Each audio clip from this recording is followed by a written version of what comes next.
पहले से ज्यादा प्रभावी होगी पुलिस की भूमिका, ये तो देखने वाली बात होगी। ठीक है, लौटूंगी नितिन आपके पास। शैलेश का एक बार रुक कर लेते हैं। शैलेश, कानून व्यवस्था का जिक्र उत्तर प्रदेश की सरकार में बार बार होता रहा है। योगी सरकार जब से आई कानून व्यवस्था बेहतर हुई है, ये आम जनता का भी मानना है। तो क्या अब ये समझें कि योगी सरकार 2.2 में एक कदम और आगे की तरफ बढ़ा दिया गया है कि एक के बाद एक शहरों को कमिश्नरेट प्रणाली से जोड़ने के बाद स्थिति और भी पहले से भी ज्यादा बेहतर हो?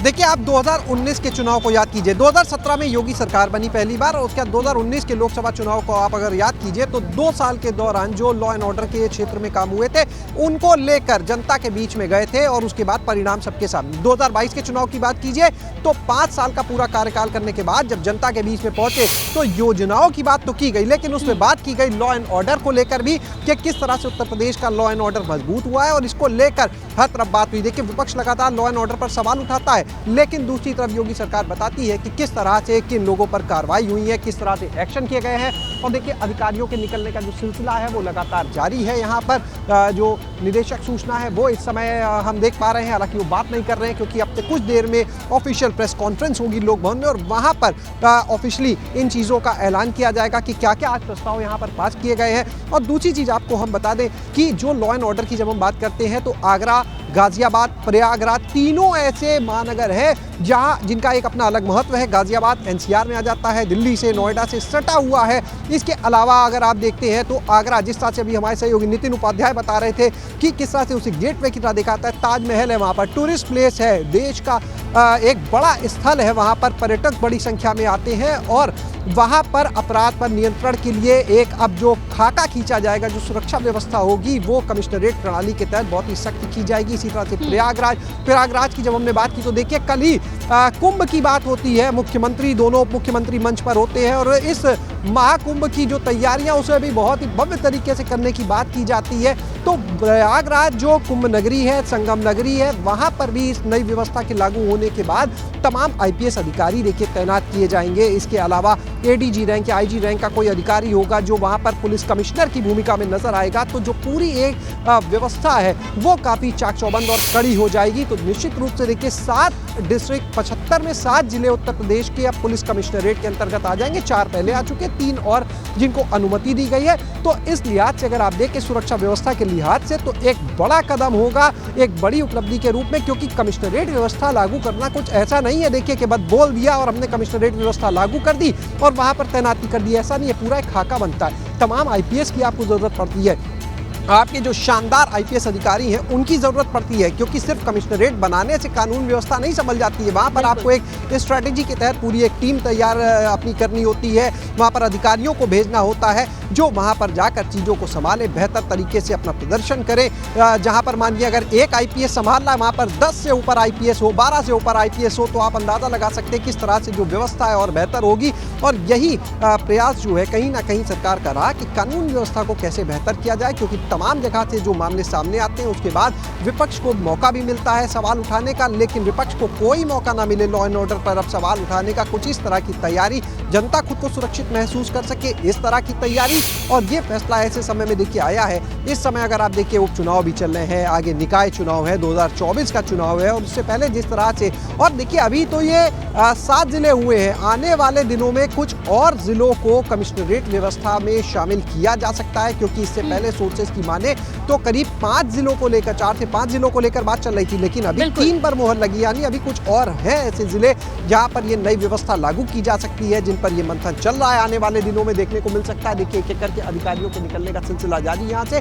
और आज की कैबिनेट बैठक में वैसे तो देखिए तमाम बड़े फैसले हुए हैं, लेकिन जो पुलिस कमिश्नरेट लागू करने का इन 3 जिलों में फैसला है वो निश्चित रूप से एक बड़ा कदम है, एक बड़ा फैसला है। और अब इसके तहत बहुत जल्द जो है ऑर्डर्स जारी होंगे, उसके बाद वहां पर आईपीएस बिल्कुल अभी देखना होगा प्रेस कॉन्फ्रेंस कितनी देर में होगी और ऑफिशियल अनाउंसमेंट इसकी कब होती है। ठीक है शैलेश, मैं लौटूंगी आपके पास। एक बार फिर से मोइन का रुख कर लेते हैं। मोइन, प्रयागराज की जनता से भी बात करने की कोशिश कीजिए, वो इस प्रणाली को क्या समझती भी है, और अगर समझती है तो इसे कितना बेहतर कदम मानती है? जरा कुछ लोगों को यार देखिए, अगर हम प्रयागराज की बात करें तो कल मुख्यमंत्री योगी आदित्यनाथ खुद प्रयागराज आए थे। उनके साथ उनकी पूरी सरकार थी। यहाँ पर कुंभ की तैयारियों को लेकर बैठक की गई थी और कुंभ को लेकर सरकार ने जो स्लोगन दिया था उसमें था कि स्वच्छ कुंभ, निर्मल कुंभ और सुरक्षित कुंभ। सुरक्षित कुंभ पर मुख्यमंत्री योगी आदित्यनाथ ने खास तौर पर फोकस किया था। तो माना जा रहा है कि जैसे ही वो रात को लखनऊ पहुंचे तभी जो है, हालांकि खाका इसका पहले ही तैयार हो गया था कि जल्द ही प्रयागराज को भी कमिश्नरेट बनाया जाएगा, लेकिन जिस तरीके की बातें, जिस तरीके के संकेत मुख्यमंत्री योगी आदित्यनाथ ने कल प्रयागराज में किए थे, उसके बाद ही ये साफ हो गया था कि प्रयागराज में भी जल्द ही कमिश्नरेट का दर्जा मिल जाएगा। आज कैबिनेट की मुहर इस पर लग गई है और उम्मीद ये जताई जा रही है कि जल्द ही इस पर अमल भी हो जाएगा। तो निश्चित तौर पर कहा जा सकता है कि कुंभ का आयोजन होने वाला है, माघ मेला शुरू होने वाला है और सबसे बड़ी बात यह कि 70 लाख की आबादी है। उस 70 लाख की आबादी को क्राइम कंट्रोल करने के लिए पुलिस कमिश्नरेट सिस्टम की ज़रूरत थी और इस वजह से यहाँ पर जो है इसकी बेहद ज़रूरत थी, जिसे पूरा किया जा रहा है। और प्रयागराज के जो लोग हैं वो काफ़ी खुश हैं, इस फैसले का स्वागत कर रहे हैं, मुख्यमंत्री योगी आदित्यनाथ का आभार जता रहे हैं और ये उम्मीद जता रहे हैं कि पुलिस कमिश्नरेट सिस्टम लागू होने के बाद यहाँ पर अपराधों में कमी आएगी और कानून व्यवस्था पहले से ज़्यादा मजबूत होगी, पहले से ज़्यादा सुधरेगी।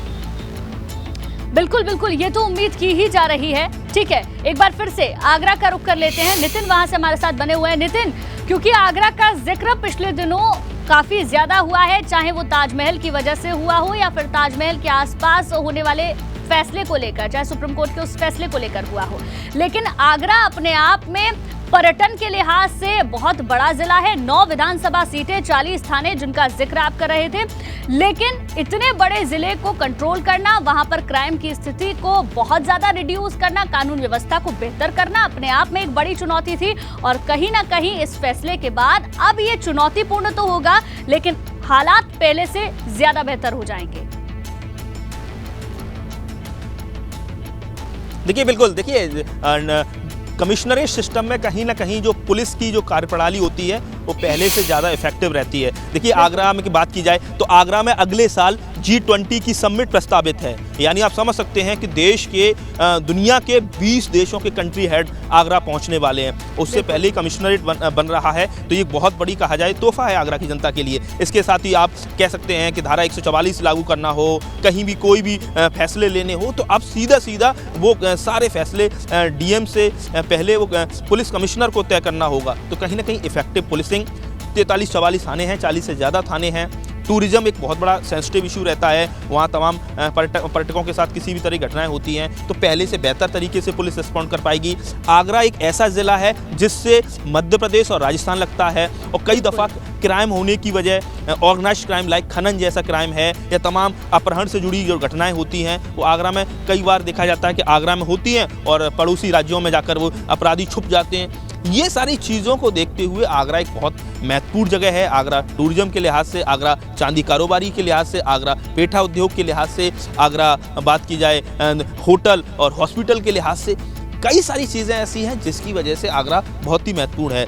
एक्सप्रेस वे 2 जुड़ रहे हैं, करीब 50 लाख से ज़्यादा की आबादी आगरा की है, एक नगर निगम है आगरा, 9 विधानसभाएं हैं, तो कुल मिला के कहा जाए एक बड़ा शहर आगरा है और एक ऐसा शहर जिसने आगरा से अफगानिस्तान तक जहाँ से सरकार चली है मुगलिया दौर में, वो एक ऐतिहासिक विरासत का शहर आगरा को अगर कमिश्नरेट बन रहा है तो ये माना जाए कि ये आगरा के लिए बेहतर है। बिल्कुल, आगरा की जनता के लिए तोहफा है और कहीं ना कहीं जो क्राइम कंट्रोल है वो क्राइम काफी कंट्रोल में रहेगा। इसके साथ साथ जो स्थितियां हैं, कानून व्यवस्था और ज्यादा बेहतर होगी।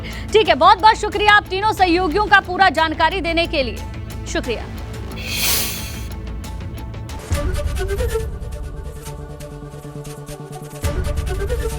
ABP गंगा, खबर आपकी, जुबान आपकी।